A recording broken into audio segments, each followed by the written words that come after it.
Am I the a-hole for deciding not to invite my husband's family to my child's birthday party after they called her a mistake?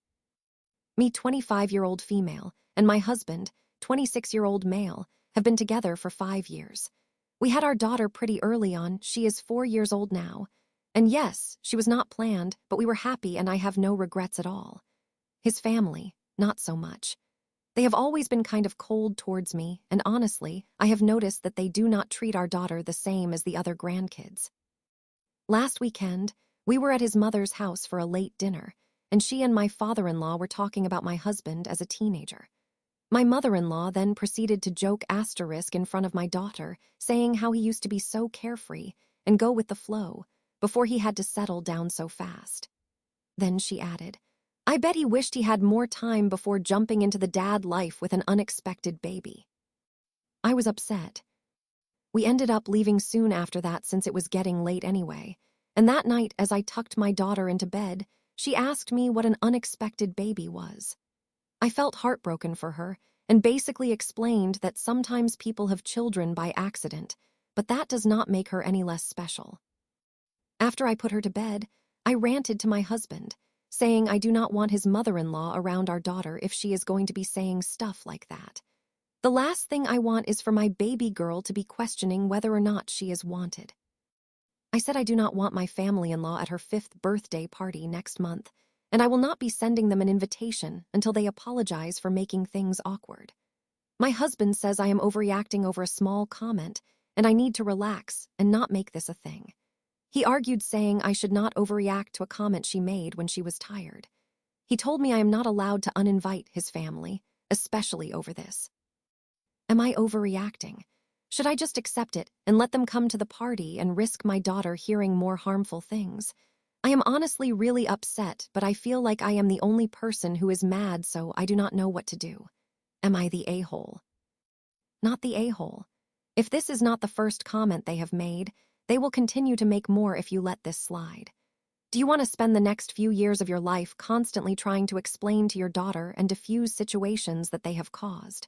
At some point, she will be old enough to understand, and then what is your husband going to do? Tell his daughter not to be so sensitive.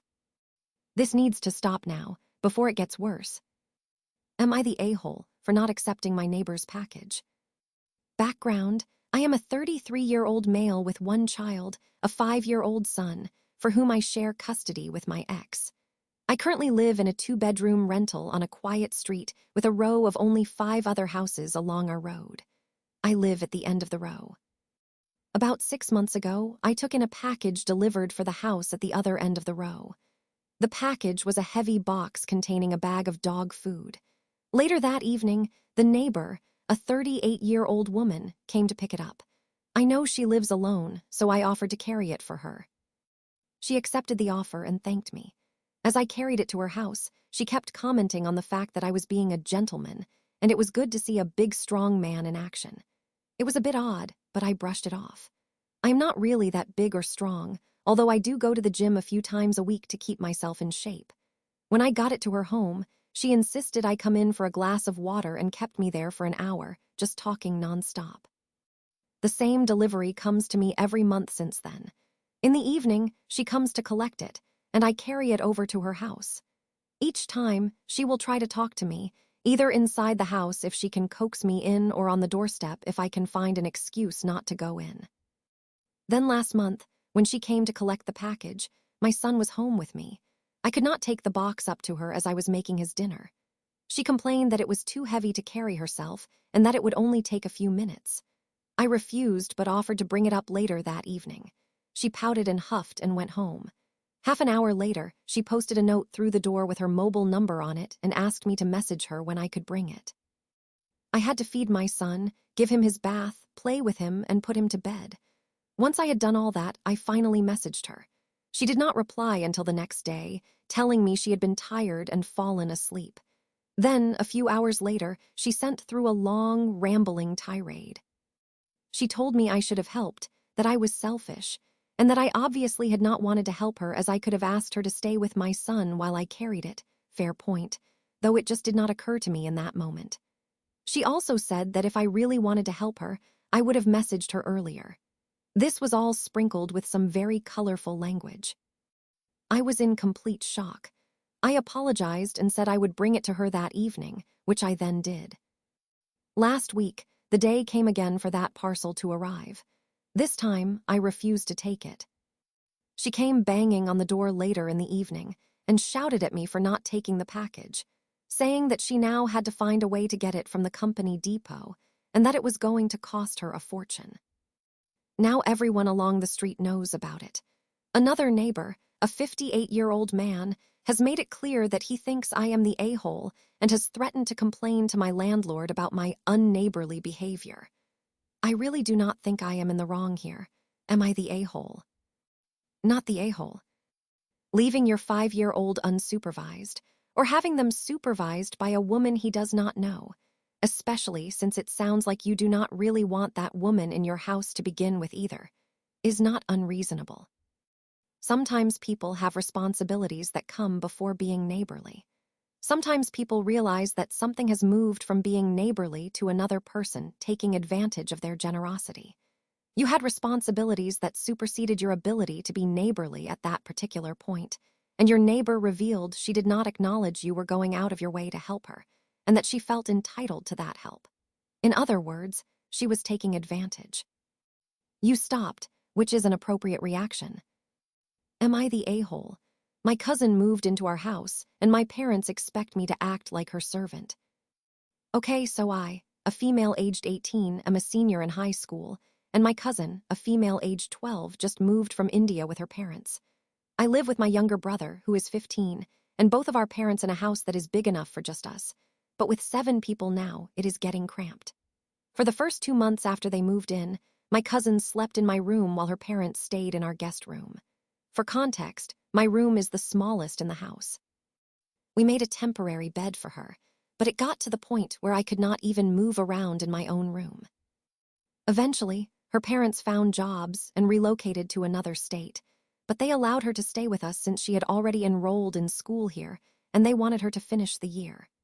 I have really tried my best to accommodate all of her needs and help her with her homework.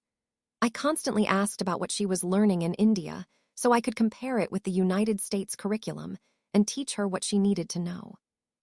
I helped her study for tests, write emails to teachers, explain homework, and assisted with picking out her clothes when needed. I moved her clothes from my closet to the guest room and tidied up so my parents would not have to worry about the room being messy after my uncle and aunt left. Now, the issue is that my parents expect me to drop everything and help her whenever she has a problem. I do not understand why they do not ask my brother, or why she does not just look up the answers to her questions herself, like how to solve a math problem or who the 12th president of the United States was. I do not get why I have to help her write notes or memorize flashcards. I liked talking to her at first, considering I had not seen her in 6 years, but it is getting exhausting. I cannot pretend I want to sit in her room for hours every day talking about things I do not care about. So I stopped. I started locking my door, putting on earbuds when I study, leaving for volleyball practice earlier, and going out with friends more, especially since it is my last year of high school. I tell them I am busy with college stuff, but it has reached a point where my parents are noticing and have had a talk with me. They say I am acting antisocial and making her feel left out. They say I do not go out of my way to treat her kindly, which I did. But I seriously cannot keep this pretense going. It is my last year of high school, and I do not want to keep telling my friends I cannot hang out because my cousin is bored. My brother comes home from basketball practice, does his homework, and plays video games with his friends, and no one says anything to him. The thing is, I do not even think she wants to talk to me that much either.